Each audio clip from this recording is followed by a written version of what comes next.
জুমা পড়লো, ওয়াক্তিয়া পড়লো না, ওয়াক্তিয়া নামাজে জোহর পড়লো, আসর পড়লো না, মাগরিব পড়লো, এশা পড়লো না, এশা পড়লো, ফজরে ঘুমাইয়া আছে, মনে চাইলে মসজিদে গেল, মনে চাইলে গেল না। এমন লোকের সংখ্যা সমাজে কম না বেশি? সে কি আল্লাহর দাস না তার মনের দাস? আল্লাহর দাস হলে আল্লাহর কথা সে মানত, মন মতো চলতো না। কিন্তু যারা আপনারা নামাজও পড়েন আবার সুদে টাকা লাগায়, এমন লোক আছে না নাই? রোজা রাখবে আবার রোজার দিন ওজনে কম দেবে, মালে বেজাল দেবে, অথচ মাথায় টুপি আছে।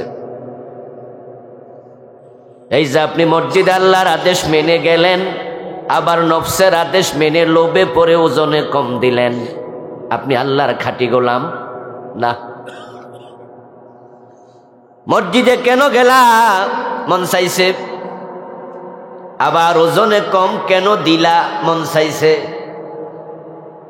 তাহলে আপনি নফসের গোলাম হয়ে গেলেন। নফস আপনাকে সবসময় উল্টা পাল্টা আদেশ করবেই, নফসের কাজই এইটা।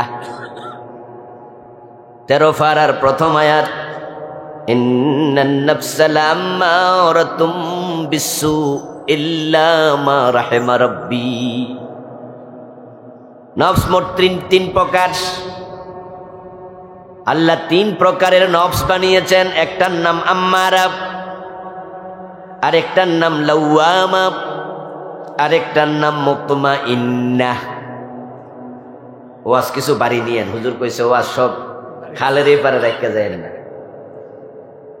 নফস কয় প্রকার বানাইছে আল্লাহ? 3 প্রকার। 1 নাম্বার খাঁটি, যেটা সবচেয়ে মূল্যবান নফস, মুতমাইন্নাহ। এই নফস আল্লাহকে পেয়ে খুশি, রব হিসাবে, রিজিক দাতা হিসাবে, আইন দাতা হিসাবে আর কোন রব খোঁজে না। ইসলামকে জীবন বিধান পেয়ে হিসাবে খুশি, ইসলামের বাহিরে আর কোনো আইন খোঁজে না। রাসূলুল্লাহকে আদর্শ নেতা হিসাবে পেয়ে খুশি, দুনিয়ার কোনো মানুষকে আর নেতা বানাতে চায় না। ওই নফসের নাম হলো নফসে মুতমাইন্নাহ। তার মনটা প্রশান্ত মন। আমার আল্লাহ থাকতে আমার আর রব কোন প্রয়োজন? এজন্য যেই অফিসে চাকরি নিলে অফিসার সত্য দেয়, আমার অফিসে চাকরি নিলে জোহরের নামাজ পড়তে পারবেন না, টাইম দেয়া হবে না। আমার অফিসে চাকরি নিলে দাড়ি রাখতে পারবেন না, দাড়ি রাখতে দেয়া হবে না। আমার অফিসে চাকরি নিলে বোরকা পড়তে পারবেন না, বোনদেরকে বোরকা পড়তে দেয় না। এমন কিছু অফিস বাংলাদেশে আছে না নাই? আমার স্কুলে ভর্তি হলে বোরকা পরা যাবে না, স্কার্ফ পরা যাবে না। আমার বাসা ফার্ম গেট, ওখানে দীর্ঘদিন ধরে থাকি। ওখানে একটা বাংলাদেশের সেরা স্কুল আছে, হোলি ক্রস, ইন্টারমিডিয়েট পর্যন্ত। ওখানে বোরকা পরা নিষেধ। যদি কোনো মেয়ে বোরকা পরে ঢোকে, তাহলে গেটে যাওয়ার পরে বোরকা খুলে দিতে হয়। এবার বলুন তো, ভিতরে কি পুরুষ টিচার নাই?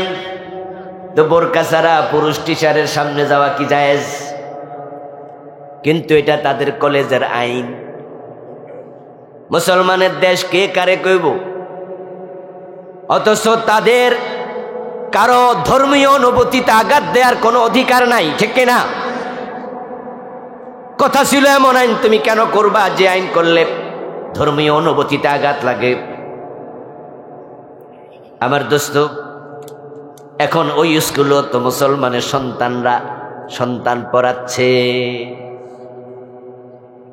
যে অফিসে চাকরি করলে দাড়ি কামাইতে হবে, দাড়ি রাখতে দেয়া হবে না, ওই অফিসে কি মুসলমান চাকরি করছে না? চুপ করে আছেন, হ্যাঁ না বলেন? চাকরি করে না। যে অফিসে চাকরি করলে বোরকা পরা যায় না, সে অফিসে কি মুসলমানের মেয়েরা চাকরি করে না? কথা তো তা ছিল না। যে আল্লাহকে রাজ্জাক হিসাবে পাইল, রব হিসাবে পাইল, সে তো বলবে যেখানে গেলে আমার রবের আইন মানা যায় না, ওখানে আমি নাই। কারণ রিজিকের মালিক বস, রিজিকের মালিক চাকরি, রিজিকের মালিক অফিস, নাকি রিজিকের মালিক আল্লাহ? তো আল্লাহর কথার বাহিরে দেয়া চাকরি করতে গেলা কেন? তাহলে বোঝা গেল আল্লাহকে রাজ্জাক হিসাবে পাইয়া আপনি সন্তুষ্ট হতে পারেন নাই। আল্লাহকে রাজ্জাক হিসাবে পাইয়া যদি আপনি সন্তুষ্ট হয়ে যেতেন, তাহলে আপনার অন্তর হতো নফসে মুতমাইন্না, ওয়ান ক্লাস। আপনি বলতেন যে নো থ্যাঙ্কস। আপনাকে অফিসার চাকরি দেওয়ার সময় লিখিতভাবে বাংলাদেশে বলবে না যে দাঁড়িয়ে রাখতে পারবেন না, কারণ জানে এটা ডকুমেন্ট গেলে আবার হইসে শুরু হবে, তাই মুখে বলে দেয় যে আমার অফিসে কিন্তু আপনি যে দাঁড়িয়ে রাখছেন এগুলো কামাই লইতে হইব, স্মার্ট স্মার্ট দৌড়া থাকতে হইব। দাঁড়িয়ে রাখলে স্মার্টনেস থাকে না।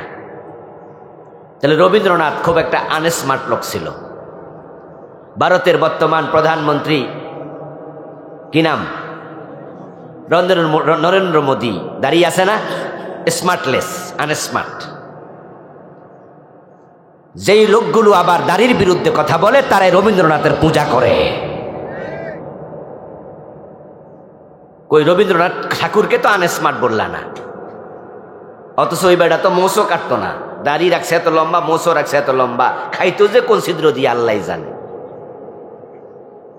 ওর পূজা করো। বোরকা পরলে কি আনস্মার্ট হয় মানুষ? বোরকা পরে অফিসে দেবে না, নামাজ পড়তে দেবে না। আপনি আপনার রবকে রব হিসাবে পাওয়ার পর আপনি সেখানে চাকরি করেন কেমনে? সেই স্কুল আপনি মেয়ে পড়ান কেমনে? ও মুসলমান, হোলি ক্রস স্কুলে কলেজে যদি বোরকা ছাড়া মেয়ে পড়তে দেয়া হবে না, এই আইন তারা করেছে, বোরকা পরা মেয়ে পড়তে দেয়া হবে না। আমরা মুসলমানেরা যদি সেখানে মেয়ে ভর্তি না করাতাম, তাহলে তারা সারা বছরে 500-200 ছাত্রছাত্রী পাইতো না। ওই কলেজে ছাত্রী ভর্তি হয় ইন্টারমিডিয়েটে 1000, 1500, 2000, কম বেশি অনেক। সেখানে বাংলাদেশে হিন্দু খ্রিস্টান কয়জন আছে? সব তো মুসলমানের সন্তান। আমার মেয়ে লেখাপড়া না করুক, কম করুক, কিন্তু পর্দা ছাড়া হবে না। আমি না খেয়ে থাকবো যে অফিসে চাকরি করলে জোহরের নামাজ পড়তে দেবে না, চাকরি করব না। কথা বোঝেন নাই? যদি আপনি রব হিসাবে আল্লাহকে পাইয়া, রাজ্জাক হিসাবে পাইয়া খুশি হতেন, আপনি 2 নাম্বারই করতেন না। রাজ্জাক হিসাবে আল্লাহরে পাইলে আপনার মন আপনারে কয় ওজনে কম দাও। কেন কম দিবেন?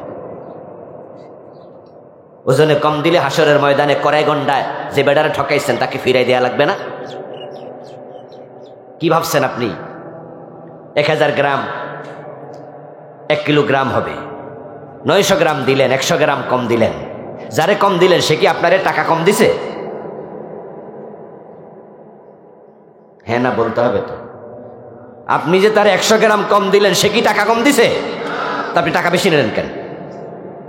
এই যে আপনি তার থেকে 10 টাকা বেশি নিয়ে 10 টাকা কম দিলেন, ঠকাইলেন, 10 টাকার মাল কম দিলেন, কি ভাবলেন আখেরাতে ফিরিয়ে দিতে হবে না? ওয়াকুল্লা শাইইন আহসাইনাহু কিতাবা। আল্লাহ তাআলা বলেন আমি সব কিছু কিতাবে লিখে রাখি। আরে প্রিয় দোস্ত, আপনি তো মানুষ, আপনার হিসাব তো হবেই। আল্লাহ যারা মানুষ নয় তাদের হিসাব পর্যন্ত লিখে রাখে। হাসরের ময়দানে এমন কিছু পশু আল্লাহর সামনে উঠবে যে পশুগুলো ছিল জালেম এবং মাজলুম। পশুদের জন্য জান্নাত জাহান্নাম নাই, কিন্তু জালেম মাজলুম হলে বিচারের ব্যবস্থা আছে। যে গরুর শিং ছিল, ওই শিং দিয়া শিংবিহীন গরুকে গুতা মারছে। এক গোয়ালে থাকে, এক গামলায় পানি খায়, কিন্তু শিং থাকার কারণে, নিজে মোটা তাজা হওয়ার কারণে দুর্বলটারে মাঝে মাঝে দেখবেন গুতা মারে, মাস্তানি দেখায়। দেখায়নি এরকম? যে কুত্তা মোটা তাজা, দাঁত আছে খুব শক্ত, বয়স হতে আপনার তাগড়া, দেখবেন চিকনা কুত্তারে কামড়াইয়া এলাকা সারা করে। আমার দোস্ত, হাসরের ময়দানে আল্লাহ জালেম কুকুরটাকে মাজলুম কুকুরটাকে তুলবেন, জালেম গরুটাকে মাজলুম গরুটাকে তুলবেন, তুলে বলবেন তুমি তার কাছে 10টা গুতা পাওনা আছো, কারণ তাকে আমি শিং দেই নাই, তাকে শিং দিয়েছি। এখন শিংওয়ালা শিংবিহীনকে অযথা গুতাগুতি করছে, জুলুম করছে। যেহেতু আমি আল্লাহ ন্যায় বিচারক, এজন্য আজকে আমি তোমারে শিং দিলাম, ওরে দিলাম না, 10টা গুতা তুমি ফিরাইয়া দাও। তোরে তাগড়া বানাইছিলাম, জোয়ান বানাইছিলাম, ও কুকুর তোর শরীরে বল ছিল, চিকন কুকুরকে তুই কামড়াইছ, 10টা কামড় সে পানা আছে। আজকে তোকে চিকন বানাইলাম, তাকে মোটা বানাইলাম, তুমি 10টা কামড় ফিরাইয়া দাও। এই বিচারটা করা হবে মানুষের বিচারের শুরু হওয়ার আগে।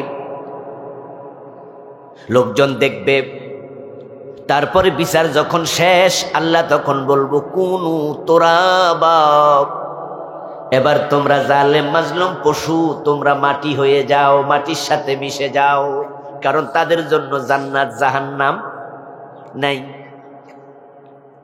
যখন এই প্রাণীগুলো মাটির সাথে মিশে যাবে, হাসরের ময়দানে জালেম মানুষও উপস্থিত আছে না নাই? মাজলুম উপস্থিত আছে কিনা? যে ওজনে কম দিছে সেও আছে, আর যারে ঠকাইছে সেও আছে। আল্লাহ বলবে তুমি তার কাছে এত টাকা পাও না, আমি এটাও লিখে রাখছি, দুনিয়ায় টের পাও নাই বেটা যে তোমারে ঠকাইছে, কিন্তু আমি আল্লাহ তো নেই বিচারক, তাই তোমারে এখন জানাইয়া দিছি তুমি তার কাছে এত টাকা পাও না। তখন সে বলবে এই মিয়া আমার টাকা দেও।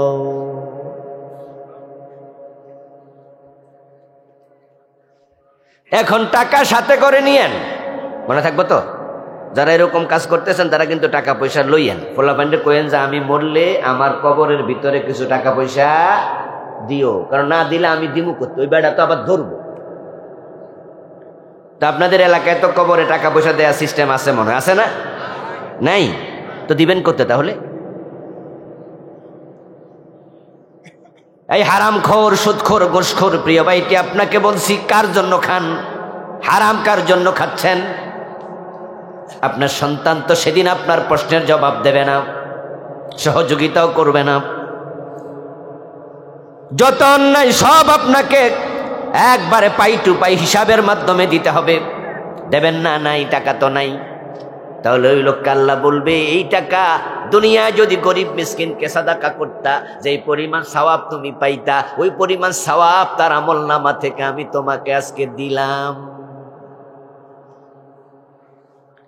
ফজরের টাইমে শীতের মাঝে উঠা ফজরের নামাজটা পইরা যা কামাইছেন, রমজানে চৈত্র মাসে রোজা রাইখা যা সওয়াব কামাইছেন, এখন এটা নিয়ে গেল কেডা? আরেক বেডা। এরপরে আবার যত দুনিয়ায় অন্যায় অনাচার করছেন তার জন্য ফেরেশতা চাবুক নিয়ে দাঁড়ায় আছে। আল্লাহ বলবে আর চাবুক দিয়ে পিটাতে পিটাতে জাহান্নামের 70 গজ লম্বা শিকল দিয়ে বেঁধে জাহান্নামের মাঝখানে ফেলবে। ওই দৃশ্য যখন তারা দেখবে, পশুগুলো মাটির সাথে মিশে গেছে। আল্লাহ কোরআনে সূরা নাবার শেষ আয়াতে বলেন, ওয়ায়াকুলুল কাফিরু ইয়া লাইতানি কুনতু তুরাবা। আফসোস, আজকে যদি ওই পশুগুলোর মতো আমিও মাটিতে মিশে যেতে পারতাম, তাহলে দোজকে যাওয়া লাগতো না। মানুষ সেদিন মৃত্যুকে ডাকবে, মানুষ সেদিন মাটিতে মিশতে চাইবে। তাওয়াদ্দু লাও আন্না বাইনাহা ওয়া বাইনাহু আমাদাম বাঈদা। সে মনে মনে প্রত্যাশা করবে আমার আমলনামা যেন হাতে দেয়া না হয়, আমার মাঝে আর হিসাবের মাঝে যেন বহু দূরত্ব হয়, কারণ হিসাব দিতে গেলে তো উপায় নাই। সেদিন কাইন্দাও লাভ নাই, মৃত্যু কামনা করেও লাভ নাই, মাটিতে মিশতে চাইয়াও লাভ নাই, আফসুস করেও লাভ নাই। বরং আফসুসটা যদি আজকে করেন, তাওবা করেন, এই আফসুস কাজে লাগবে।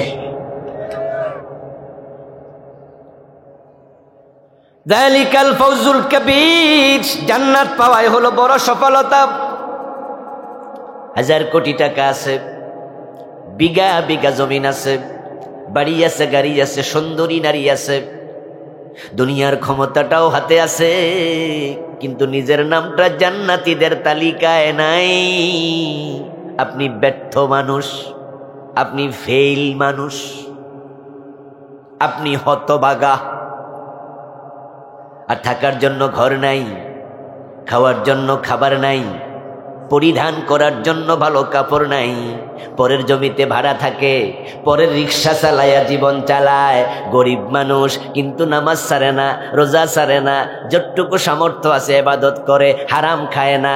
তার রিক্সার মাঝে যদি ব্রিফকেস রাইখা কেউ নেমে যায়, তার সিএনজিতে ব্রিফকেস রাইখা ভুলে যাত্রী নেমে যায়, টান দিয়া খুলে দেখে 1000 লক্ষ টাকার বান্ডিল, কিন্তু সে তখন বলে এটা আমার টাকা না, তাই মালিক খুঁজে বের করে। 1 টাকা হারাম খায় না, কষ্টে থাকে, নামটা জান্নাতীর তালিকায় ঢুকাইয়া দিছে। ওই গরিব মানুষটাই আখেরাতে সফল হয়ে যাবে, কারণ সে নিজের জীবনটা কি জান্নাতি মানুষের চাচে ঢেলে সাজাইছে। মরার পরে আখেরাতে জান্নাত জাহান্নাম আছে, এ নিয়ে আপনাদের কোনো সংশয় আছে, সন্দেহ আছে? এটা তো সত্য কথা নাকি? আজকেও তো মরতে পারেন, আজকেও তো মরতে পারেন। দুনিয়ার ক্ষমতা বৃত্ত বৈভব কয়দিনের, আজ আছে কাল নাই। এখন চোখ বন্ধ হলে আপন জনরাই তো কাপড়টা সব খুলে লাইব, হাতের আংটিটাও খুলে নিয়ে যাবে। ওই আংটিটা যদি বেশি টাকার হয় নিজেরা রাইখা দেবে, কম টাকার হলে ফালাই দেবে, কিন্তু আপনার হাতের মাঝে রাখবে না, সাথে কবরে দেবে না। আমাদের মায়েদের কানের ফুল, নাকের ফুল, কানের ধুল, হাতের বালা, গলার চেইন খুলতে খুলতে আপন জনেরা সালোয়ার কামিজ পর্যন্ত খুলে ফেলে সাদা কাপড় দিয়ে ঢেকে কবরে দিয়ে দেবে। ওই কবরে একটা বিছনা চাদর দেওয়ার সিস্টেম নাই। বর্ষাকালে মারা গেলে কবরে পানি ওঠে, পানির মাঝে কোনো রকম খাদাইয়া বাড়ি চলে যাবে, লাশটা পানির মাঝে ভাসবে। 1 সেকেন্ডের নেই ভরসা, মরণ ঘাড়ের পরে। বিপুল সম্পদ করছো জড় বুক বিলাসের তরে, বুলবুল পাখির নেই এসেছিনু হেতাব, বেঁধেছিনু বাসা বড়ই মমতায়। সময় হলে শেষ ছেড়ে পরিবেশ, যেতে হবে সেথায় নিয়তি যেথায়, হয়তো গাছতলায় না হয় বাসতলায়, মাটির নিচে কবর, দরজা জানালাটাও নাই। এজন্য একজন মুমিন সফলতা খুঁজবে আখেরাতের জান্নাত পাওয়ার মাধ্যমে। এই জান্নাত আল্লাহ তাআলা বানাবেন না বানায়া ফেলছেন? জি বলেন বলেন দেখি, বিশ্বাস কি জান্নাত আল্লাহ বানাবে? বানাবে না বানায়া ফেলছে? তো যাওয়ার জন্য প্রস্তুত হন। আল্লাহ কিন্তু রেডি, জান্নাতে যত নেয়ামত আছে সব রেডি, ইভেন জান্নাতের হুল জ্ঞানমান পর্যন্ত রেডি। হুরুম মাকসুরাতুন ফিল খিয়াম, সূরা রহমানে আল্লাহ তাআলা বলছেন তোমাদের জান্নাতে যে আমি হুর দেব, হুর হলো জান্নাতি স্ত্রী। ওয়ালাহুম আজওয়াজুম মুতাহহারা, পবিত্র স্ত্রী। বাবা আদম আলাইহিস সালামের বাম পাজরের হাড্ডি থেকে হাওয়া আলাইহিস সালামকে বানাইছে কে? ইয়েস, কে বানাইছে? তা আপনাদের জন্য, আমাদের জন্য, জান্নাতীদের জন্য আল্লাহ বলে আমি জান্নাতে মহিলা হুর বানাইছি, হুর বানাইছি। ওগুলো আমি বানাইয়া রাইখা দিছি, প্রাসাদ বানাইছি। জান্নাতের যত নেয়ামত এভরিথিং রেডি। এখন যাওয়ার জন্য তোমরা রেডি হও, তোমরা প্রস্তুত গ্রহণ করো। এখন জান্নাতে যাওয়ার জন্য প্রস্তুতি হলো 2টা। কয়টা? কয়টা? হ্যাঁ, মুখস্থ করবেন, আমল করবেন। 2টা। 1 নাম্বার ঈমান, 2 নাম্বার নেকামল। এই 2টাকে সঙ্গী বানান। মান ক্বালা লা ইলাহা ইল্লাল্লাহ সুম্মা মাতা আলাইহি দাখালাল জান্নাহ, যে ব্যক্তি কালেমা পড়তে পড়তে মরতে পারবে, ঈমান নিয়ে মরবে, প্রিয় নবী খবর দেন, সংবাদ দেন, মরতে দেরি, আল্লাহর জান্নাত পেতে দেরি হবে না।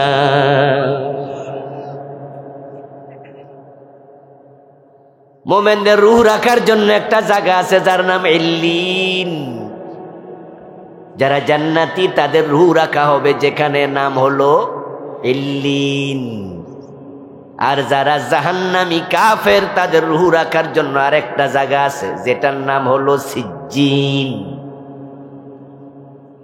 এখন আপনি জান্নাতি হবেন না জাহান্নামী হবেন আল্লাহ তো আগেই জানে। এই জন্য যারা জান্নাতি মানুষ তাদের জান কবজ করার জন্য জান্নাতি ফেরেশতা পাঠায়। الذين تتوفاهم الملائكة طيبين يقولون سلام عليكم ادخلوا الجنة জান্নাতা বিমা কুনতুম তা'মালুন। আল্লাহ কোরআন মাজিদের বলছে, যারা মুমিন ভালো মানুষ তাদের জান কবজের জন্য আমি জান্নাতি ফেরেশতা পাঠাবো। তখন তারা যাইয়া দলে দলে তার চোখের সামনে লাইন করে দাঁড়াবে, দাঁড়াইয়া সবাই সমস্বরে শুধু সালাম দিতে থাকবে।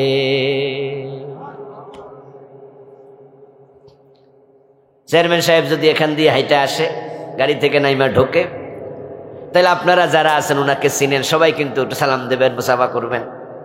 আর এখানে কোনো রিক্সাওয়ালা যদি আইসা নাইমা ঢোকে, হেঁটে সালাম দিব কয়জনে? মুসাফা করতে দৌড় মারবো কয়জনে?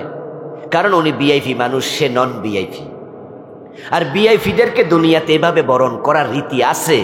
এর জন্য আমাদের প্রধানমন্ত্রী যখন বিদেশের কোনো দেশে যায়, বিদেশি কোনো প্রধানমন্ত্রী বাংলাদেশে আসে, তাহলে মাঝে মাঝে পত্রপত্রিকায় দেখবেন তাকে লাল গালিচার সংবর্ধনা দেয়া হয়েছে। দেখবেন যে একবারে রেড কার্পেট বিছানো থাকে। বিমান থেকে নামে, এয়ারপোর্টেও রেড কার্পেট বিছায়া একবারে হাঁটাইয়া নেয়, ফুলে ফুলে বরণ করে, ফুলের পাপড়ি ছিটায়, মালা দেয়। ভিআইপি আপনারা যারা ঠেলাওয়ালা, দিন মজুর, রিক্সা চালক, সমাজের থার্ড ক্লাস নাগরিক, আপনি চা দোকানে ঢুকলে কেউ আপনাকে শেয়ার ছাড়া দেয় না, আপনারা দেখে লাভ দিয়া কেউ খারায় না। কিন্তু আপনি জান্নাতি মানুষ, জীবনটা গঠন করছেন।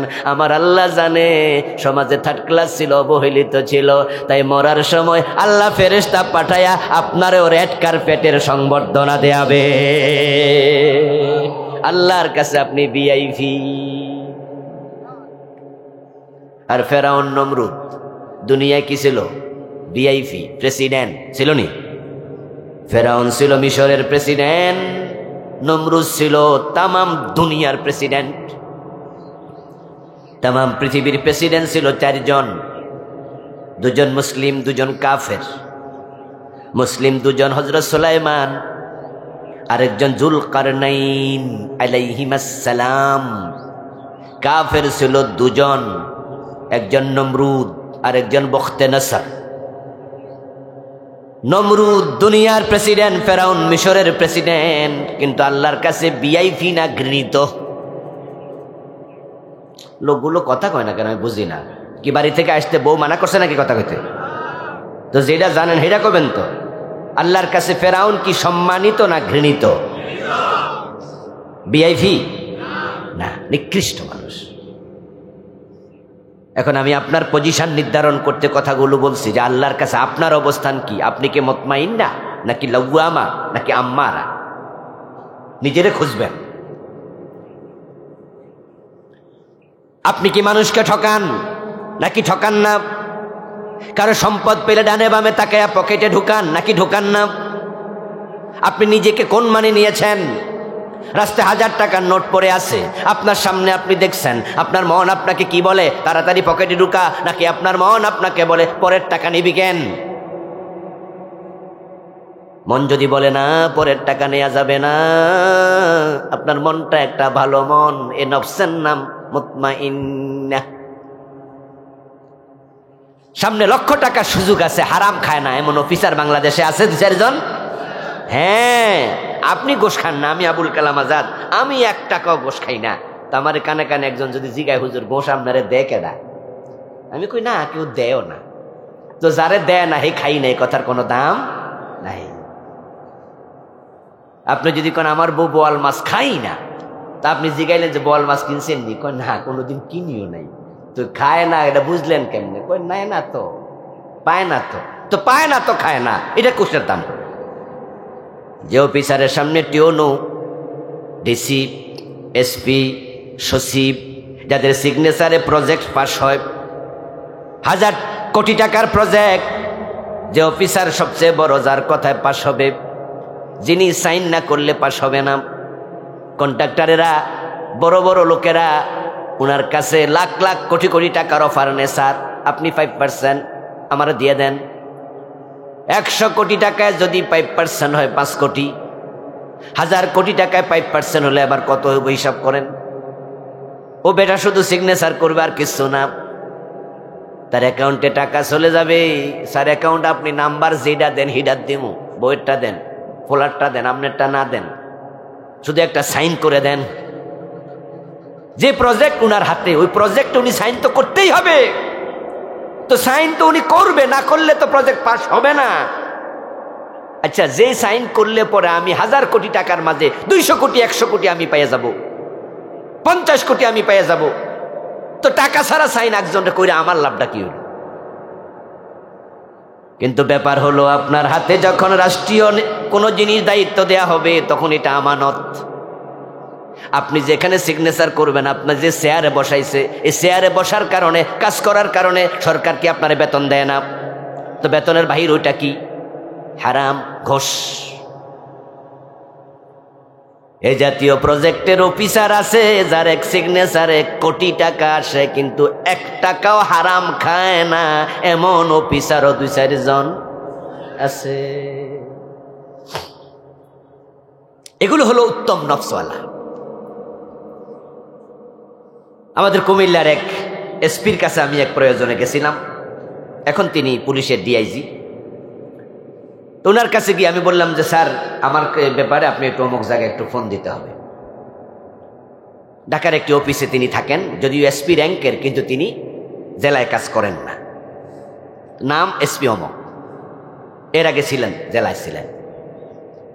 তো উনি আমারে বললো, আপনার ফোনটা তো দিতাম, কিন্তু আমার তো মোবাইলটা হারাই গেছে। ওই নাম্বার তো ওইটাতে ছিল, আর তো এখন যেটা আছে নাম্বার নাই। আমি বললাম যে মোবাইল হারাইলো কবে? কয় কি, গত শুক্রবারে আজাদ মসজিদে গোলশান নামাজ পড়তে গেছি, জুমা ওখানতে পকেটতে নিয়ে গেছে। তো আমি হাসলাম, কইলাম যে আয় রে, পুলিশরও সারে না, এত বড় অফিসার, বেডারও পকেট মারি মোবাইল নে। কয় আমি পাঞ্জাবি গাত দিয়ে গেছিলাম, তো আমার পাঞ্জাবি তো আর পুলিশ লেখা নেই। পুলিশের পোশাক থাকলে হয়তো ছিনতাইকারী নিত না, চোর নিত না, পাঞ্জাবির পকেটতে নিয়ে গেছে। তা আমি বললাম যে তো মোবাইল গত সপ্তাহ নিলে, এর মানে আমি যখন গেছি 3-4 দিন চলে গেছে। তা বললাম কিনেন না কেন? কয় একটু টাকা পয়সার ক্রাইসিসে আছে। আমার হৃদয়টা কেঁপে উঠলো, বলে কি রে, এসপি র্যাঙ্কের লোক, মোবাইল হারাইছে, একটা কিনতে নাকি ক্রাইসিস আছে, তাই হয়তো বেতন ফাইলে কিনবো। এই দেশের কনস্টেবল কোটিপতি, মাত্র এসআই চাকরি করে কোটি টাকার মালিক, এমন আছে না নাই? আর বেটা এসপি, মোবাইল কেনার টাকা নাকি ক্রাইসিসে আছে। এর মানে হলো এসপি র্যাঙ্কে চাকরি যারা করে, তাদের সর্বসাকুল্যে বেতন 1 লাখের কম বেশি, আরো কম, সবটা মিল্লা 1 লাখ, 1.25 লাখ, 1.5 লাখ। তাহলে এই টাকা দিয়া ঢাকা শহরে পোলাপান যদি পড়ায়, বাসায় যদি থাকে, সব মিলে খাইয়াটায় কয় টাকা থাকে? আমার দোস্ত 1000 কোটি টাকা খাওয়ার সুযোগ পাইয়া খায় না, আরেক বেটা চান্স পাইলে আরেকজনের বুকে পিস্তল ঠেকায়া টাকা পয়সা ছিনতাই করে নিয়ে যায়। ভেরিয়েশন 2 রকমের মানুষ, একজনের নফস মুতমাইন্না, আরেকজনেরটা আম্মারা। তা আপনারটা কি? সাহেবুল বাইত আদ্রা বিমাফি, বাড়ির মালিক ভালো জানে বাড়িতে আছে কি। আপনার নফসের খবর আমি জানবো না। আপনি কি মানুষকে ঠকান? যদি ঠকান, আপনি নফস আম্মারা। আর যদি মানুষকে না ঠকান, হারাম না খান, আপনার ভালো নফস। আর যাদের নফস ভালো, তাদের মৃত্যুর সময় ফেরেশতা কি বলবে? ইয়া আইয়াতুহান নাফসুল মুতমাইন্নাহ ইরজিই ইলা রাব্বিকি রাদিয়াতাম মারদিয়াহ। সুবহানাল্লাহ পড়েন। আল্লাহ বলে, আমি জান্নাতি ফেরেশতা পাঠাবো, ফেরেশতা গিয়ে সালাম দেবে, তার শিয়রের পাশে বসবে, বসে আওয়াজ করবে, ও প্রশান্ত আত্মা, তুমি বেরিয়ে আসো, বেরিয়ে আসো, তোমার রব তোমার উপর সন্তুষ্ট হয়ে বসে আছে।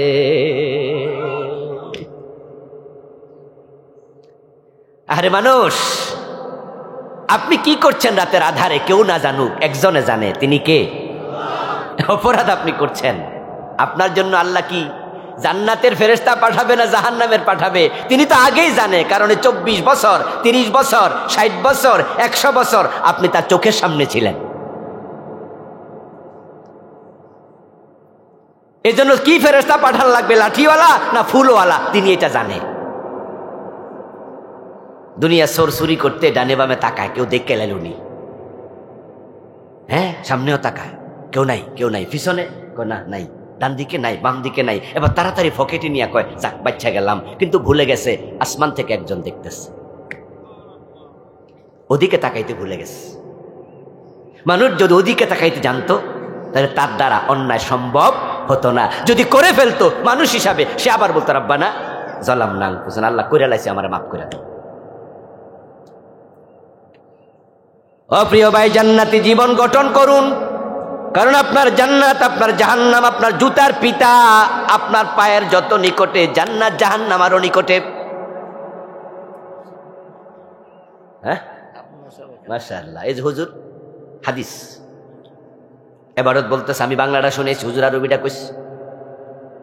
এটা কথাটা আমার নয়, রাসূলুল্লাহ বলেছে তোমার জুতার পিতা তোমার পায়ের যত নিকটে, তোমার আখিরাতের জান্নাত জাহান্নাম আরো নিকটে। এর মানে কি? এর মানে হলো নিঃশ্বাস ছাড়তে দেরি জান্নাত জাহান্নাম এর পরে নয়, আগ থেকে শুরু হবে। কারণ ফেরেশতা তো আগেই রেডি জান্নাতের ছবি নিয়া। ومعهم أكفان من أكفان الجنة وحنوط من حنوط الجنة। জান্নাতীদের জান কবজ করার জন্য জান্নাতের রেশমি কাপড় নিয়ে আল্লাহ পাঠাবে। রুটাকে লইয়া রেশমি কাপড়ে ঢুকাইয়া আতর দিয়া মাইকা হানুতুম মিন হানুতিল জান্নাহ, জান্নাতি আতর ছিটাইয়া দেবে। আতর দিয়া সুগন্ধিময় করে রুটাকে বড় ভালোবেসে চুমু খাইতে খাইতে ইল্লিনে নিয়ে রেখে দেবে, আর জান্নাতের আরাম শুরু হয়ে যাবে।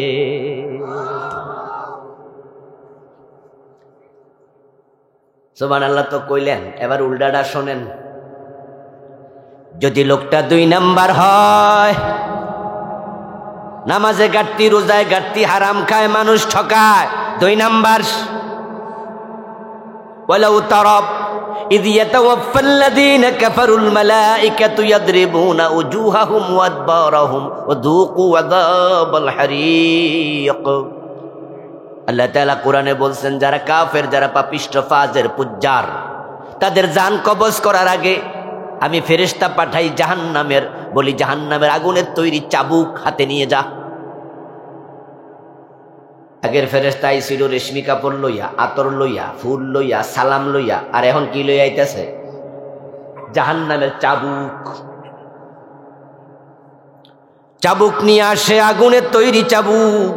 ইয়াদরিবুনা উজুহাহুম, এসে চেহারার মাঝে পিটাইতে শুরু করে। ওয়াদবারাহুম, পিঠের মাঝে পিটাতে শুরু করে। এখনো কিন্তু মরে নাই, মারামারি শুরু। দাগি আসামি, পুলিশের মোস্ট ওয়ান্টেড পার্সনের তালিকায় নাম, 10 বছরের জেল হয়েছে, ফাঁসির অর্ডার, কিন্তু ফেরারি ফলাইয়া ফলাইয়া থাকে। এমন আসামি যদি পুলিশ খুঁজে পায়, তাহলে যখনই খুঁজা পায় সাথে সাথে দৌড়ে কপালে চুমু খায়, ঠিক না? ও বেটারে যদি গোয়েন্দা পুলিশ, ডিবি পুলিশ ধরতে পারে, ধরে কিল ঘুষি কলার চাইপা ধরে, একবারে এমন ভাবে ধরে যেন বেটা ছুটতে আর হাত দুইটারে এমন ভাবে মোচড়াইয়া ধরে, মারামারি করে কিলাকিলি করবা সুযোগ নাই, কারণ তারা ট্রেনিং প্রাপ্ত। একটা আসামিরে ধরতে হলে, যেগুলো দাগি আসামি পকেটের মাঝে পিস্তল রাখে, এমন আসামিও অবৈধ পিস্তল, পুলিশে গুলি করে দৌড় মারবে। এই জন্য পুলিশকে ট্রেনিং দেয়া আছে। যারা পুলিশে চাকরি নেয়, সেনাবাহিনীতে চাকরি নেয়, বিভিন্ন ক্যাডারে চাকরি নেয়, ডাইরেক্ট কি চাকরি শুরু না ট্রেনিং শুরু? এটা নিয়ম, সরকার জানে তাকে আগে ট্রেন আপ করতে হবে। তাই পুলিশের জানা আছে, আপনার সাথে দেখা হলে আগে দাগি আসামিকে কেমনে কবজা করা লাগে, কেমনে কলারে চাইপা ধরা লাগে, 2 হাত কেমনে ধরা লাগে, মাটির সোয়া লাইটানো শুরু করবে বোর্ড দিয়া। বিচার কিন্তু এখনো শুরু না, তারপরে থানায় নেবে, তারপরে রিমান্ডে নেবে, জমের মতো ফিরাবে, তারপরে সামনে হাসি, সামনে জেল। ঠিক যারা আপনারা উল্টা পাল্টা চলতেছেন, আজকে ফজর পড়েন নাই, এমন 2-1 জন আজকের মাহফিলও থাকতে পারে। এই যে আপনার এখন যদি মৃত্যু হয়, আপনার মৃত্যুটা ভালো মৃত্যু হবে না, কারণ ভালো মৃত্যু হওয়ার মতো কাজ আপনি আজকে করেন নাই। ও দোস্ত, নামাজ হলো মুমিনের তালিকায় নাম তোলার হাজিরা। আমরা যারা চাকরি বাকরি করি, আমাদের প্রথম কাজ অফিসে গেলে আগে সিগনেচার করো, সাইন করো, আগে হাজিরা নিশ্চিত করো, তারপরে আবার ক্লাসে যাও। আমরা টিচার মানুষ। আপনারা যারা অফিসে চাকরি করেন তারাও কিন্তু যাই আগে আপনি উপস্থিতি নিশ্চিত করেন যে আপনি আসছেন, এটা শিওর করেন, তারপরে বাকি কাজ। আর এখন তো আধুনিক অফিসে গেলে সেখানে ঢোকার সময় ফিঙ্গারপ্রিন্ট দিতে হয় কম্পিউটারে, সেখানে আপনার ঢোকার টাইম, সেকেন্ড, মিনিট সব উঠে যাবে। এই নামাজ হচ্ছে আপনি যে মোমেন তার হাজিরা দিলেন, আপনার কপালের নাকের ফিঙ্গার দিলেন, প্রিন্ট দিলেন। এখন আজকে ফজর পড়েন নাই, মানে দাঁড়ালো মোমেনের তালিকায় নামটা ঢোকে নাই। 5 ওয়াক্ত নামাজ আল্লাহ চাইলে কিন্তু একসাথেও ফরজ করতে পারতেন, যে ফজরের টাইমে একটু ফ্রি আছেন, কামকাজ নাই, তাই আপনি ফজরের 2 রাকাত, জোহরের 4 রাকাত, আসরের 4 রাকাত, মাগরিবের 3 রাকাত, এশার 4 রাকাত একটানা আধা ঘন্টা লাগায় পড়ে নিলেন, তাহলে আজকের দিন মোটামুটি ফ্রি। একসাথে 5 ওয়াক্ত চালাই দিলেন, নামাজ হবে? হবে। নামাজ যেমন ফরজ, ওয়াক্ত মতো পড়া আর একটা, ইন্নাস সালাতা কানাত আলাল মুমিনিনা কিতাবাম মাওকুতা। ও দোস্ত, 5 ওয়াক্ত নামাজ 5 টাইমে আল্লাহ ফরজ করে বুঝালেন। সারাদিন আমার মোমেনের তালিকায় নাম ঢুকায়া রাখো। ঘুম থেকে উঠে সেজদা দিয়া বুঝাইলেন, আল্লাহ আমি হাজির। জোহরের টাইমে আবার নাকে খত দেও, কপাল মাটিতে লুটে আঁকো, আল্লাহ আমি হাজির। আসর, মাগরিব, এশা, ঘুমানোর আগে আবার এশা পড়ে যাও, আল্লাহ আমি হাজির। তাহলে আপনার মৃত্যুর ফেরেশতা আসলে মোমেনের তালিকায় নাম খুঁজে পেতে পারে। ও দোস্ত, ফেরেশতা এসে চেহারার মাঝে পিটাবে, 1 নাম্বার চেহারা পিটাবে কেন?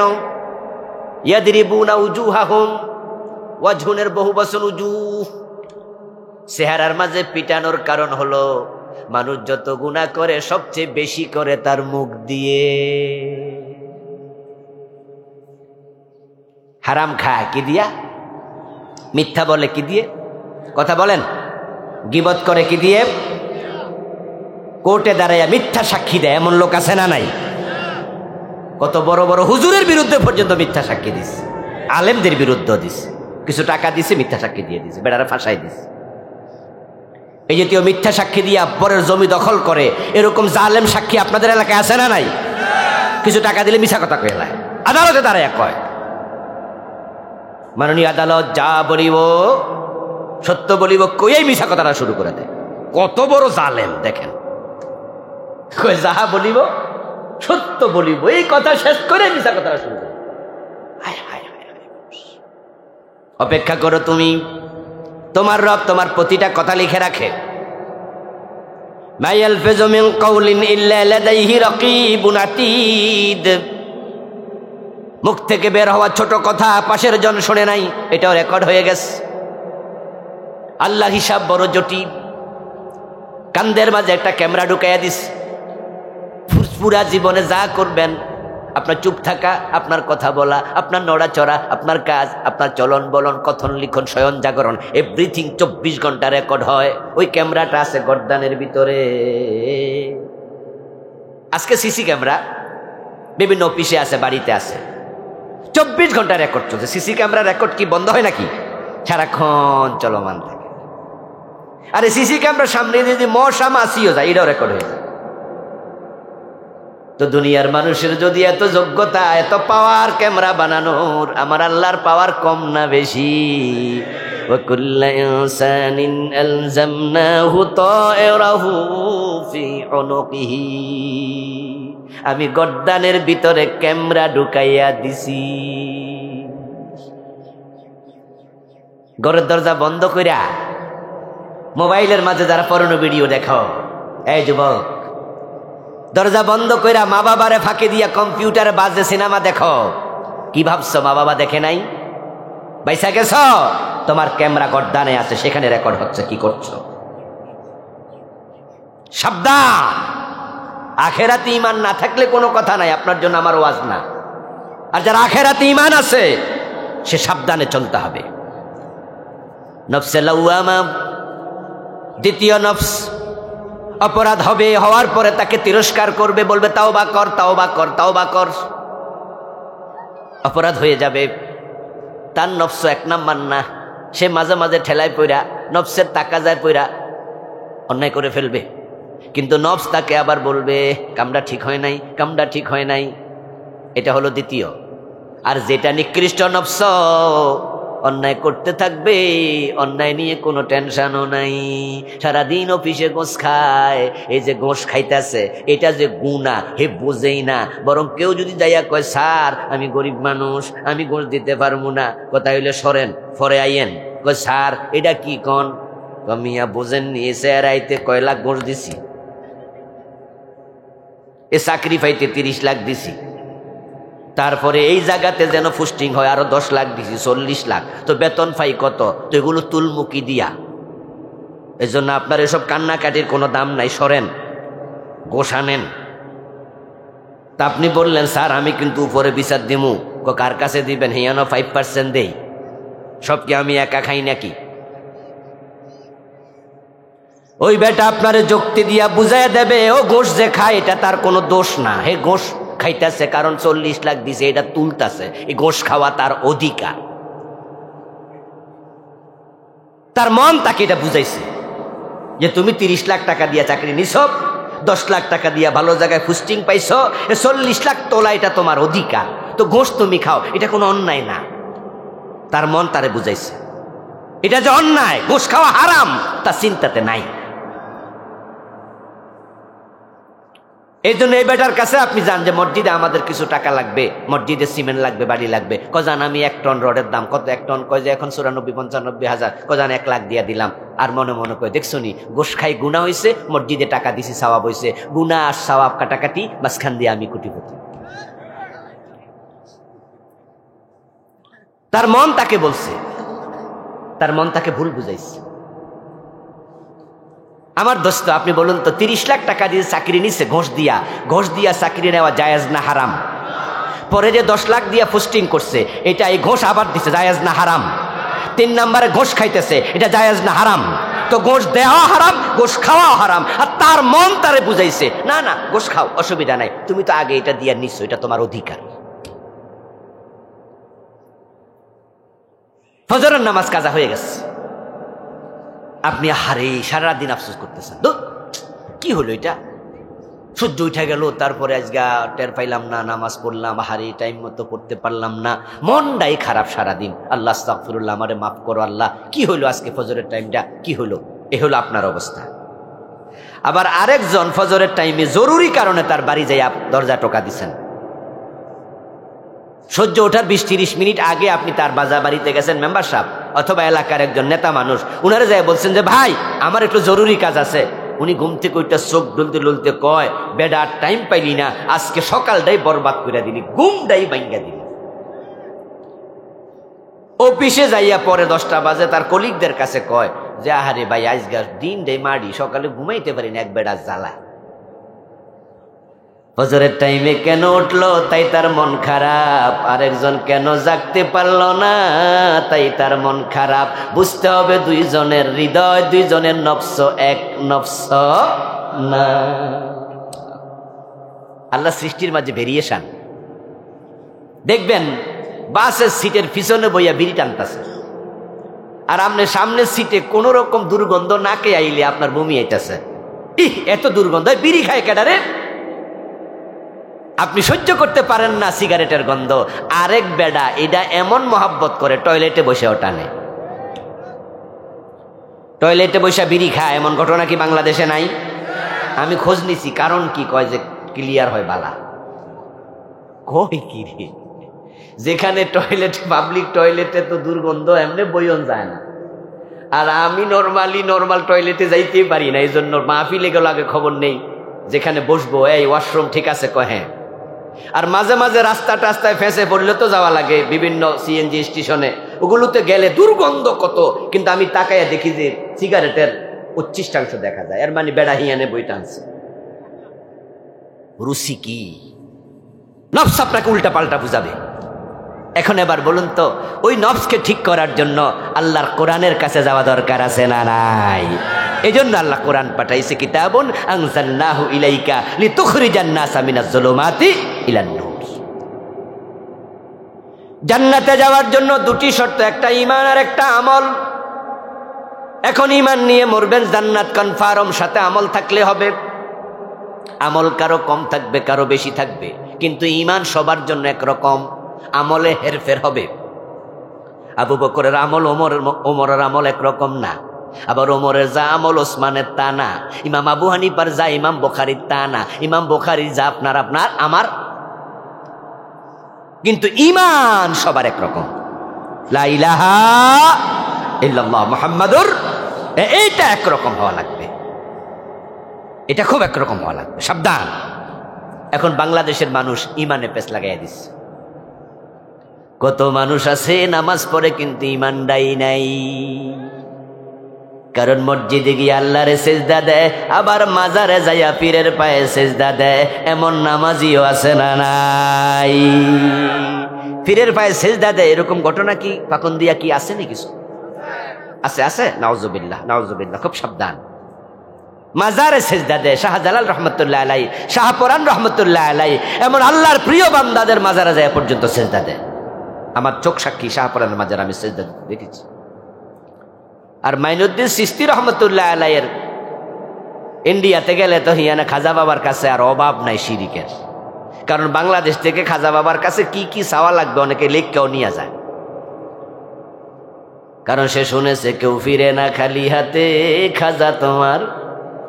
আস্তাগফিরুল্লাহ আস্তাগফিরুল্লাহ। ও দোস্ত, শিরিক যদি করেন ঈমান কিন্তু শেষ। তিনটা কাজ করলে ঈমান চলে যাবে। তিনটা কাজ করবেন না, প্লিজ করবেন না, করলে ঈমান নিয়ে মরতে পারবেন না। আর যার ঈমান নাই তার কপালে জান্নাত নেই। আর ঈমান এত দামি জিনিস, আমল যদি কমও থাকে, ঈমান থাকলে জান্নাত মিলবেই। কারণ কোন ঈমানদারকে আল্লাহ চিরস্থায়ীভাবে জাহান্নামে দেবেন না। ঈমানের গুরুত্ব এতটাই বেশি যে এটা থাকলে জান্নাত একদিন না একদিন পাবেন। তবে কথার অর্থ এই না যেহেতু একদিন না একদিন জান্নাত পাবই তা গুনাহ কিছু কইরা লই না। কারণ জাহান্নামের শাস্তি 1 সেকেন্ড ভোগ করার মতো সামর্থ্য দুনিয়ার কোনো মানুষের নাই। ঈমান থাকলে জান্নাত পাবেন, তার দলিল কি? আল্লাহর হাবিবের হাদিস। রাসূলুল্লাহ সাল্লাল্লাহু আলাইহি সাল্লাম বলেন, ইন্নী লা আরিফু মান ইয়াদখুলুল জান্নাতা আখিরা, ইন্নী লা আরিফু মান ইয়াখরুজু মিনান নারি আখিরা, ফা ইন্নাহু ইয়াখরুজু মিনান নারি হাবওয়াব। আমি ওই ব্যক্তিকে চিনি যে সবার পরে জান্নাতে ঢুকবে, যে জান্নাতে ঢুকার সাথে সাথে জান্নাতের দরজা লাগিয়ে দেয়া হবে, আর নতুন করে কেউ জান্নাতে ঢুকতে পারবে না। এই লোকটা ছিল জাহান্নামে। ফাইন্নাহু ইয়াকুনু হুমামা, ঈমান ছিল কিন্তু আমল ছিল খারাপ, তাই জাহান্নামের আগুনে জ্বলতে জ্বলতে সে অঙ্গার সম হয়ে গেল। লাকড়ি জ্বালাইলে কি হয়? কয়লা, নাকি? অঙ্গার কয়লা হয়, সে কয়লা হয়ে যাবে। আল্লাহ তাআলা কোন এক সময় জান্নাতের জাহান্নামের ফেরেশতাদেরকে বলবেন, ও জাহান্নামের ফেরেশতারা, আখরিজু মিনান নার মান কানা ফি কলবিহি মিসকালু হাববাতিন মিন খারদালিন মিন ঈমান, যার অন্তরে সরিষার দানা পরিমাণ ঈমান আছে তাকে জাহান্নাম থেকে মুক্তি দিয়ে দাও। আমি আল্লাহ জাহান্নামে মুমিনকে রাখবো না এবং চূড়ান্তভাবে সবাইর মুক্তি আমি দিয়ে দিলাম। এই আওয়াজ শোনার সাথে সাথে জাহান্নামের ফেরেশতারা জাহান্নামের ভিতরে ঢুকে খুঁজতে শুরু করবে কার অন্তরে ঈমান আছে। যার আছে তাকে তার ডানায় ধরে বের করে দেবে। সুবহানাল্লাহ। হাতের বাহুতে ধরবে আর বলবে, তুমি মুক্ত, তুমি মুক্ত, তুমি মুক্ত, বেরিয়ে যাও, বেরিয়ে যাও, বেরিয়ে যাও। যত ঈমানদার আছে সবাই জাহান্নাম থেকে বের হয়ে যাবে। এবার ফেরেশতারা আল্লাহকে বলবে, আল্লাহ আপনার দায়িত্ব আমরা পালন করেছি। আল্লাহ বলবে, না, এখনো জাহান্নামে মুমিন আছে। ফেরেশতারা বলবে, আল্লাহ জাহান্নামে মুমিন পাই না তো, নাই তো। খোঁজাখুঁজি করে আবার রিপোর্ট করবে। আল্লাহ তাআলা তখন জাহান্নামের প্রধান ফেরেশতার নাম মালেক। মালেক ফেরেশতাকে ডেকে বলবেন, মালেক জাহান্নামে একজন মোমেন আছে, তাকে বের করে নিয়ে আসো।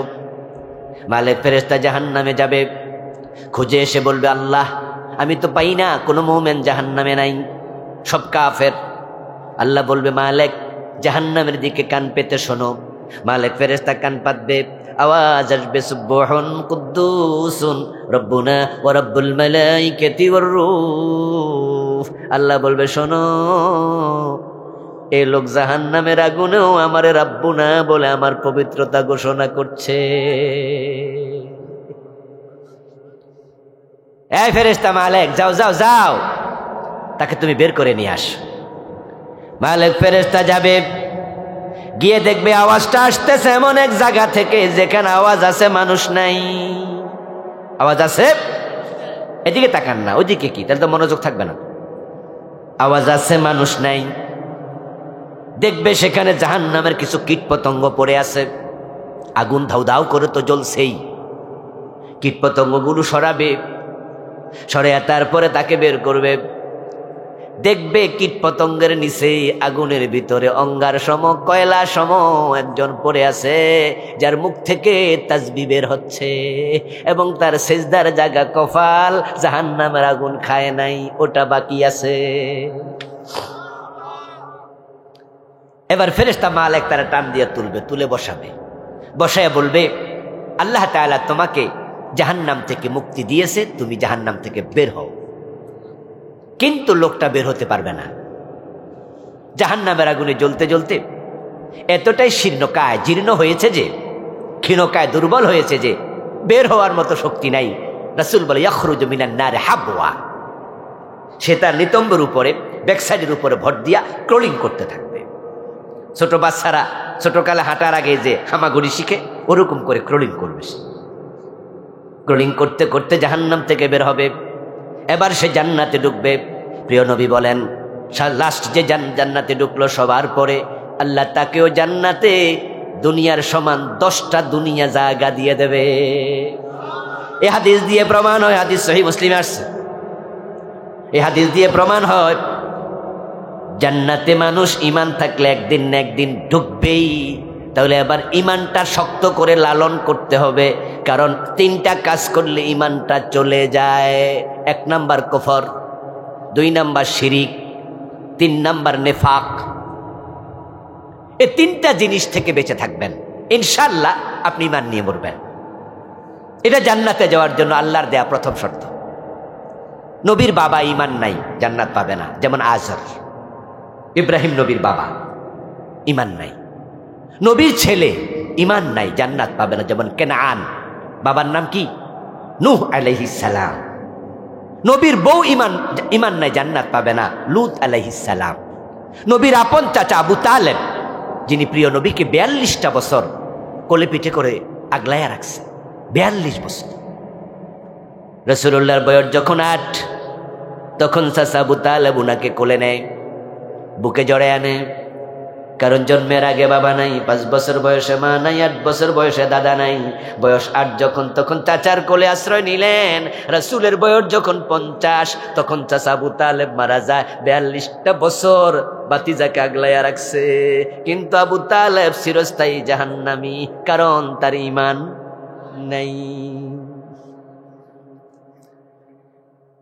আমার বন্ধু, কিছু মানুষ আছে দেখবেন খুব কৃতজ্ঞ, আর ভালো মানুষ যারা তার কৃতজ্ঞ হয়। আপনি যদি কাউকে দেখবেন ভালো মানুষ, একটু সামান্য হেল্প করছেন, সে আপনাকে থ্যাংক ইউ দেবে, ধন্যবাদ দেবে। আর সে পয়সাওয়ালা হলে আপনার দিকে তাকাইয়া যদি বোঝে যে আপনি একটু গরিব, তাহলে পকেট থেকে কিছু টাকাও দিয়ে যাবে।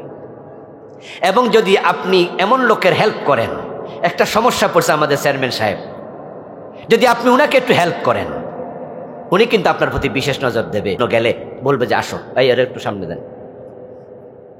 যে কোনো বিপদে পড়ে গেলেন, আপনাকে আগে লিখে দেবে, যাও তাকে আগে হেল্প করো।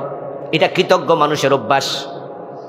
আমার নবী মুহাম্মদ সাল্লাল্লাহু আলাইহি ওয়াসাল্লামকে যে চাচা 42টা বছর লালন পালন করছে, ধরে রাখছে, আগলাইয়া রাখছে, হাসরের ময়দানে কত উম্মতকে রাসূল সুপারিশ করে জান্নাতে নেবে, কিন্তু চাচাকে নিতে পারবে না। আমার রাসূল কি অকৃতজ্ঞ মানুষ? তো চাচারে নেবে না কেন?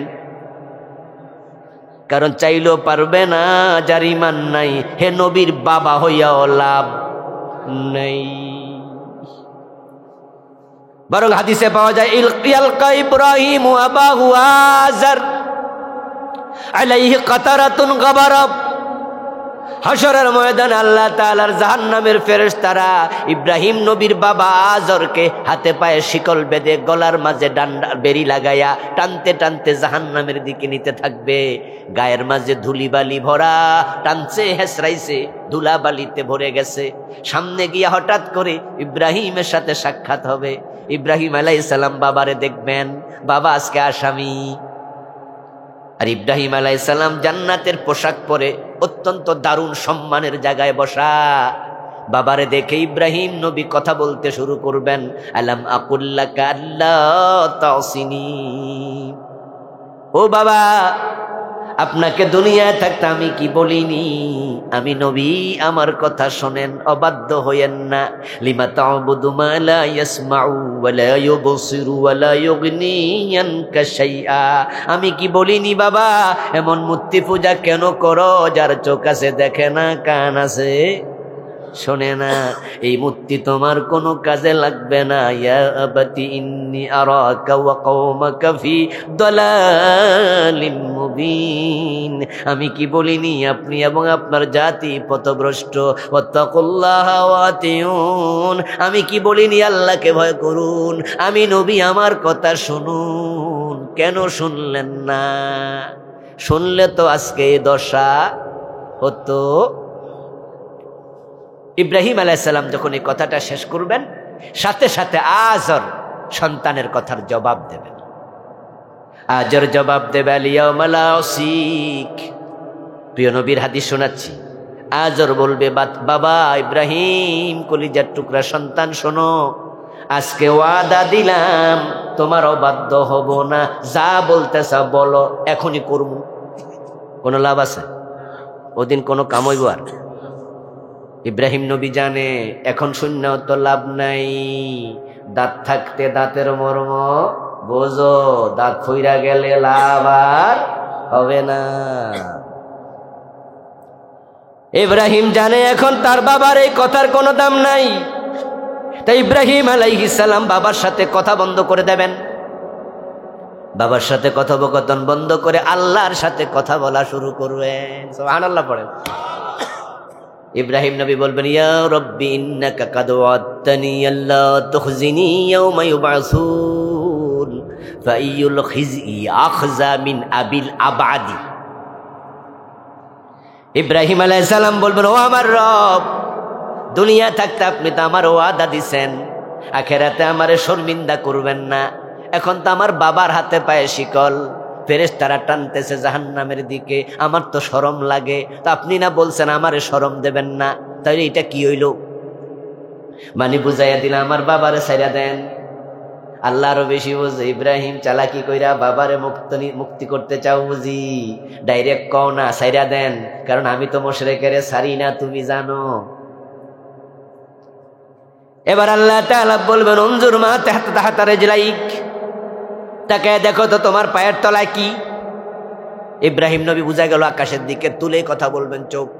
এবার চোখ নামাবেন, নামাইয়া দেখবেন যেখানে আজর দাঁড়ানো ছিল ওখানে আজর নাই। হাতে পায়ে শিকল বাঁধা একটা শূকর দাঁড়ায় আছে। একটা মুহূর্তের ভিতরে আজরকে শূকর বানাইবে কে? তারপরে এবার ফেরেশতাদেরকে বলবে, ফেরেশতারা এটাকে জাহান্নামে ফেলে দে। ইব্রাহিম তাকায়া থাকবে, কিচ্ছু বলার নাই। আজরকে শূকর বানায়া আল্লাহ ইব্রাহিমকে লজ্জার হাত থেকে বাঁচাইয়া দিছে, কিন্তু আজরকে জাহান্নাম থেকে বাঁচায় নাই। কারণ যার ঈমান নাই তার জন্য জান্নাত হারাম। এবার আপনারা বলতে হবে, জবাব আপনাদের দিতে হবে, জান্নাত পেতে হলে ঈমান দরকার আছে না নাই? শিরিক করবেন না, শিরিক করবেন না। এখন শিরিক বাংলাদেশে আসেনি? হ্যাঁ, এ নিয়ে আমি বই লিখেছি। এ বইয়ের নাম হলো প্রচলিত শিরিকতা থেকে বাঁচার উপায়। ছোট্ট বই, এটার মাঝে আমি 29টা শিরিক লিখছি। আমার লিখা মোট 7টা বই, আলহামদুলিল্লাহ। এটা একটা ছোট্ট বই, শিরিক 29টা। বই ছোট, কিন্তু দাম, মূল্য পৃথিবীর আসমান জমিনের চেয়ে বেশি। কেন এত বেশি? এটাকে আমার লিখা? কোরআন হাদিসকে আমি লিখতে পারি না। কোরআন কার? কার কালাম? হাদিস কার কালাম? এজন্য দাম বেশি। এর মাঝে লিখছি আমি কোনটা শিরিক, কোরআন থেকে হাদিস থেকে। আল্লাহ এবং রাসূলের কথার ওয়েট আসমান জমিনের চেয়ে বেশি। একটা শিরিক করলে ঈমান শেষ, আর এর মাঝে 29টা লিখছি। আপনি জানেন না কোনটা শিরিক, কারণ এলেম কম, কোরআন পড়েননি, হাদিস পড়েননি। কিন্তু যারা পড়েছে তারা কোরআন হাদিস থেকে জেনেছে, আর যে জানে সে বোঝে এই কাজ করা যাবে না। যেমন ছোট্ট একটা উদাহরণ দিলে আপনি বুঝবেন। দুর্গা দেবীর পায়ে সেজদা দিলে ঈমান থাকে? থাকবে? লক্ষ্মী দেবীর পায়ে সেজদা দিলে ঈমান থাকবে? আচ্ছা, আপনাদের কাউকে যদি আমরা 1000, 10,000, 20,000, 1 লাখ টাকা দেই, দুর্গা দেবীর পায়ে সেজদা দিবেন? যে রিক্সাওয়ালা তো 1 লাখ টাকা তার কাছে খুব দামি, কোন রিক্সাওয়ালা সেজদা দেবে দুর্গা দেবীর পায়ে যদি সে মোমেন হয়? 2 লাখ দিলে, 10 লাখ, ঈমান যদি বোঝে 1 কোটি টাকা দিল সেজদা দেবে না, কারণ সে জানে এখানে সেজদা দিলে ঈমান শেষ। আচ্ছা, যে বাংলাদেশে রিক্সাওয়ালা মোমেন বোঝে দুর্গা দেবীর পায়ে সেজদা দিলে ঈমান যায়, তাই সেজদা দেবে না কোটি টাকা দিলে। এই বাংলাদেশের আবার নামাজি মানুষ পীরের পায়ে সেজদাটা কেন দেয়? কারণ সে জানে না ওখানে দিলে ঈমানটা যায়। তাদেরকে ভুল বুঝাইছে কেউ না কেউ যে পীরের পায়ে সেজদা দিলে এটার নাম সেজদায়ে তাজিমি, ঈমান তোমার যাবে না। যেমন ফেরেশতারা সেজদা দিছে আদম নবীকে, তাদের ঈমান যায় নাই, উল্টা পাল্টা বুঝাইয়া পেছ লাগাইয়া দিছে। অথচ আল্লাহর কোরআনে আছে আল্লাহ তাবুদু ইল্লা ইয়া, ইবাদতের মালিক শুধু কে। তো সেজদা কি ইবাদত নয়? তো এটা তুমি অন্য মানুষকে দিবা কেমনে? ফেরেশতারা দিছে, এটা ফেরেশতাদেরকে দেওয়ার জন্য অর্ডার করছে কে? তা আপনি যে ফিরের পায়ে দিলেন, আপনার একে আল্লাহ কইছে ফিরের পায়ে দাও, তা আপনি কোন যুক্তিতে ওই আয়াত এখানে লাগাচ্ছেন? কোন যুক্তিতে? ছেলে মেয়ে না হলে পীরের কাছে সন্তান চাইতে চলে যায়, বাইজিদ বোস্তামিতে গিয়ে তাগা বাঁধে, রশি বাঁধে, কচ্ছপরে খাবার দেয়, বাবা আমার একটা ছেলে মেয়ে দাও। এরকম লোক বাংলাদেশে আছে না নাই? অথচ এটা তো শিরিক। সন্তান দেয়ার মালিক শুধু, যেটা আল্লাহর মালিকানায় অন্যকে শামিল করো না দোস্ত। মাঝে মাঝে আমরা ভবিষ্যৎ জানার জন্য হাতের রেখা দেখাই ঠাকুরের কাছে, গণকের কাছে। ইত্তেফাক পত্রিকা দেখবেন মাঝে মাঝে সপ্তাহে একবার সম্ভবত আধা পৃষ্ঠা পর্যন্ত আসে রাশিফল। চোখে পড়ছে কোনোদিন রাশিফল? সেখানে লেখা আছে কন্যা রাশি, কর্কট রাশি, কুম্ভ রাশি, তুলা রাশি, এরকম কি কি আছে। তারপরে দেখবেন যে 5 লাইন 7 লাইন লেখা, সেখানে লেখা আছে যাদের তুলা রাশি আগামী সপ্তাহ তাদের মঙ্গলজনক হইবে। আর আপনারা তুলা রাশিওয়ালারা মনোযোগ দিয়ে পড়েন, আরে আমার খবর কি একটু দেখি। অথচ 1 সেকেন্ড পরে কি হবে আল্লাহ ছাড়া কেউ জানে না, গায়েবের মালিক কে। তাহলে ভবিষ্যৎ তুমি জানতে কেন গেলা ওই রাশিফলওয়ালার কাছে, ঠাকুরের কাছে, গণকের কাছে? তোমার ঈমান শেষ, এটা শিরিক হয়ে গেল। ও দোস্ত, আমরা মসজিদে যখন ঢুকি পা দিয়ে, ডান পা দিলাম রাসূল দিয়েছে, বাম পা দিয়ে বের হয়ে রাসূল করেছে আল্লাহু আকবার বলে নামাজ শুরু, সালাম ফিরাইয়া নামাজ শেষ। আল্লাহর ঘরে ঢুকলাম, সারাক্ষণ আল্লাহর বিধান রাসূলের বিধান মানলাম, কারণ আইনের মালিক তো আল্লাহ। তাই আল্লাহ রাসূলকে যেভাবে বলেছে তিনি সেভাবে করেছেন। সেই আমি যখন আবার আদালতের চেয়ারে বসলাম, তখন আমি রায় দিলাম ব্রিটিশ আইনে। যখন এমপি হয়ে সংসদে গেলাম, তখন আইন বানাইলাম ব্রিটিশ আইনে। অথচ আইনের মালিক কে? তো 2 জনের আইন মানলে এটাও তো শিরিক হয়ে যায়। হিন্দুদের দুর্গা পূজা যখন আসে, তখন বাংলাদেশে একটা গড় শিরিক শুরু হয়। করবেন না প্লিজ, করবেন না, করবেন না। এই শিরিকটা এখন অ্যাভেলেবেল হয়ে গেল, কারণ প্রাইমারি সিলেবাসে পর্যন্ত ঢুকাই দিছে। শয়তান বড় বুদ্ধিমত্তার সাথে কাজ করতেছে। কিছু লোকের দিয়া পুরা জাতিকে কাফের মুশরিক বানানোর ষড়যন্ত্র করছে। যেমন এবারের সিলেবাসে ট্রান্সজেন্ডার ঢুকাইছে, গতবারের সিলেবাসে বিবর্তনবাদ ঢুকাইছে, ঠিক না? জানেন তো আপনারা? গতবার ঢুকাইছিল মানুষ নাকি বান্দরা ছিল। পরে এটা থামাইছি আমরা, আন্দোলন করছি, সরকার নিজেরা সার্কুলার জারি করছে বাধ্য। এটা এবার এটা এখনো থামে নাই, ট্রান্সজেন্ডার এখন চলমান।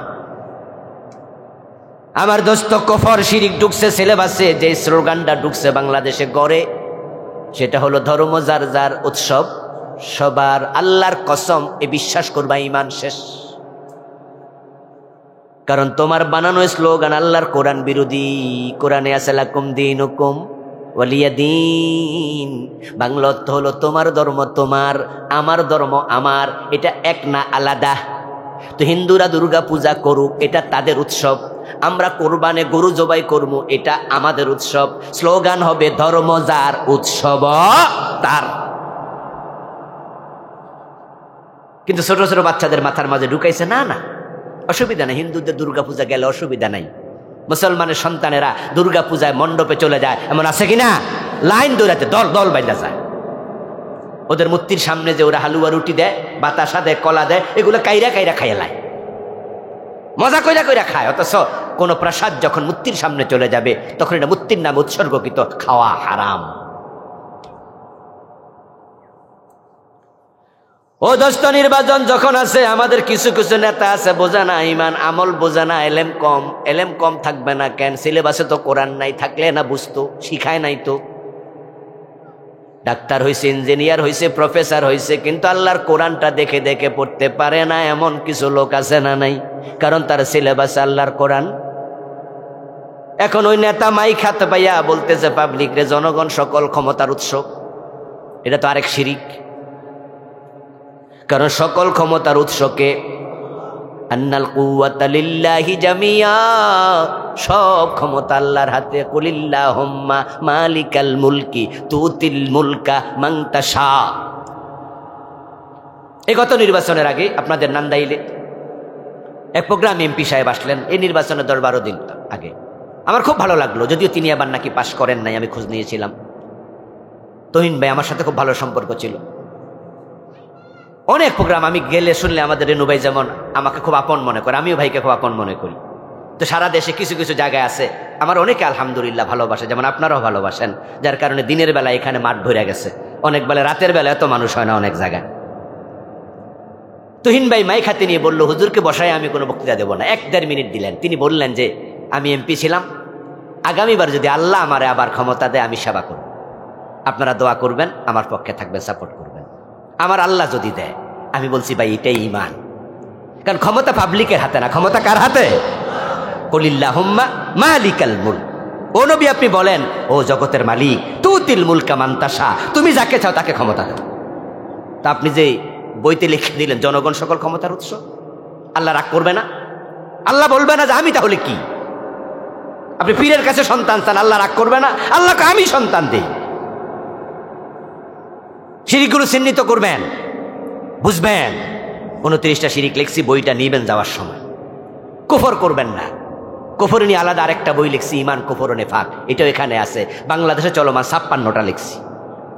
কত কুফর এই দেশ! হিন্দু বৌদ্ধ কাফের। আপনি ভাবছেন তারাই শুধু কাফের? আরে ভাই, কুফরি করলে তো আপনিও কাফের। কাফের তো ব্যক্তি না, কাফের তার কর্ম। আর যে কর্ম করলে ইমান যায় সেটাই তো কুফর। আর ব্যক্তি এটা করলে ব্যক্তি হয় কাফের। আমাদের দেশে কাদিয়ানি নামে যে একটা সম্প্রদায় আছে, আপনারা জানেননি? শুনছেন নাম? তারা কি নামাজ পড়ে না, রোজা রাখে না, তাদের মসজিদ আছে না? আচ্ছা বলুন তো, কাদিয়ানিদেরকে আমরা কি মুমিন মনে করি না কাফের? বাংলাদেশের সব আলেমের ফতুয়া কাদিয়ানি কাফের। এখন প্রশ্ন হলো, তারা তো নামাজ পড়ে, রোজা রাখে, মসজিদ আছে, সবকিছু আছে, কেন কাফের? কারণটা কি? উত্তর হলো, তারা কোরআন মাজিদের একটা মেসেজ মানে না। কয়টা মানে না? হ্যাঁ, কোরআন এমন এক কিতাব যেটার যত মেসেজ আছে সব মানা ফরজ। যদি কেউ পুরাটা না মানে সে কাফের, কেউ অর্ধেক মানে না সে কাফের, কেউ 100 ভাগের 99 ভাগ মানে 1 ভাগ মানে না সে কাফের, কেউ 1 অক্ষর মানে না সেও কি? অঙ্কের মতো 10 লাইন লম্বা অঙ্ক, 9 লাইন ঠিক হয়েছে, 1 লাইন ভুল হয়েছে, 10 নাম্বারের মাঝে কত পাইবেন? 0। 5 লাইন ভুল কত? 8 লাইন ভুল কত? সব ঠিক আছে। রেজাল্ট বসানোর সময় রেজাল্ট সর্বশেষ হওয়ার কথা ছিল 10, সে জায়গায় দিয়েছে 20, আর বাকি সব ঠিক। 10-এর মাঝে কত পাইবেন? 0। কেউ যদি বিষ খেয়ে আত্মহত্যা করে, দোকানে যত বিষ আছে সব খাওয়া লাগে নাকি? এক বোতলে 2-4 ফোঁটা খায়, দোকানে বোতল আছে 100। কারণ যেখানে কীটনাশক ওষুধ বেচে সেখানে তো মনে মনে বিষ থাকে, তো যে বিষ খাইয়া মরতে চায় এ কি পুরো 1 মন খালা লাগে? কাফের হওয়ার জন্য এত অন্যায় করা লাগে না, একটা করলে, অস্বীকার করলে ঈমান শেষ। শয়তান যে কাফের হয়েছে সে আল্লাহর কয়টা কথা মানে নাই? ইয়েস, তা আমরা মানি না কয়টা? আত্মসমালোচনা করুন। আল্লাহকে চোর ধরে হাত কাটো, 52 বছরে কাটলেন না। আল্লাহকে ডাকাত ধরে শুলে দাও, 52 বছরে দিলেন না। জেনা করলে পাথর মারো, অবিবাহিত হলে 100 বেত লাগাও, মানলেন না। আমার আল্লাহ রাসূল বলতেছে মদ পান করলে 80 বেত লাগাও। 80 বেত কি বাংলাদেশে কেউ লাগাইছে? ওমর তো নিজের ছেলে আবু শাহামাকেও ছাড় দেয় নাই। এই যে ডজন ডজন আইন আপনারা মানছেন না, কেন মানছেন না? বলেন যে আমাদের কি দোষ, আমরা কি আর আইন বানাইনি? আপনি আইন বানান না, কিন্তু যারা বানায় তাদেরকে আপনি বাধ্য করবেন না, বলবেন না ও নেতা এই আইনের পক্ষে চলে আসো, কোরআনের পক্ষে আসো। আর যারা আইন বানায় তারা তো আখেরাতে উপায় নাই যে ইসলামের আইনের পক্ষে কেন আইন বানাইলা না। কুফর বুঝবেন, কুফর পড়বেন, এরপর নেফাক পড়বেন, মুনাফিকুল ঈমান শেষ। ঈমান বাঁচান। ওয়ামিলুস সালিহাত, নেকামল করো, নেকামল করো, নেকামল। বাংলাদেশের লোক এখানেও পেছ লাগাইছে, নেকামল বলতে নামাজ, রোজা, হজ, যাকাতে কয়ডারে বোঝে, অথচ নামাজ পড়ে সুদ খাইলে তোমার নামাজের দাম আর নেই। কারণ সুদ খাইলে 73 গুনাহ, সবচেয়ে ছোটটা হলো নিজের মায়ের সাথে জেনা। নাউযুবিল্লাহ।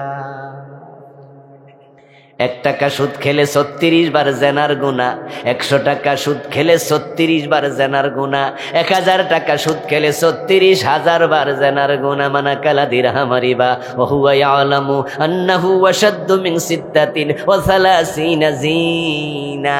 100 টাকা সুদ খাওয়া মানে 36 বার জেনা করা, 3600 বার। 1 টাকা 36 বার, একদিনে মিনিট আছে 1440, দিনে সুদ খাইলে জেনা হয় 3600 বার। তাহলে প্রতি 1 মিনিটে 2-2.5 বার জেনা করে। এর মানে হলো যে আজকে দিনে 100 টাকা সুদ খাইছে, এবারে যদি মসজিদে নামাজে খাড়ায়, ওই নামাজের টাইমটাও তার আমল নামায় জেনার গুনাহ লেখা হচ্ছে।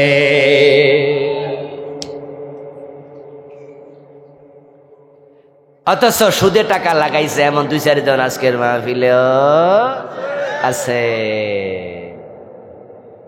নেকামল কইরা নামাজ পড়া বোনের জমি দেয় না, বাপ মরছে 10 বছর আগে, বরং বোন জমি চাইতে আসলে চোখ বড় কইরা দমক মেরা তারাইয়া দেয়। এমন জালেম ভাই এ সমাজে কিসের ইবাদত করছো তুমি? ইবাদত মানে হলো, আমল মানে হলো মা আতাকুমুর রাসূলু ফাখুযুহু ওয়া মা নাহাকুম আনহু ফান্তাহু। আল্লাহর নবী যা করতে বলেছেন করো, যা ছাড়তে বলেছেন ছাড়ো। আসুন আমরা এগুলো বুঝি, তারপরে মানি, আল্লাহর কাছে তৌফিক চাই, বলি আমিন। হাদা মা ইনদি ওয়াল ইলমু ইনদাল্লাহ আলাইহি তাওয়াক্কালতু ওয়া ইলাইহি উনীব। প্রিয় ভাইয়েরা, অনেকক্ষণ সময় আপনারা দিলেন, বিশেষ করে আমাদের রেনু ভাই এত সময় আজকে দিল। বিস্ময়কর বিষয়, ব্যস্ত মানুষ। আল্লাহ তাআলা ভাইকে দ্বীনের জন্য কবুল করুন।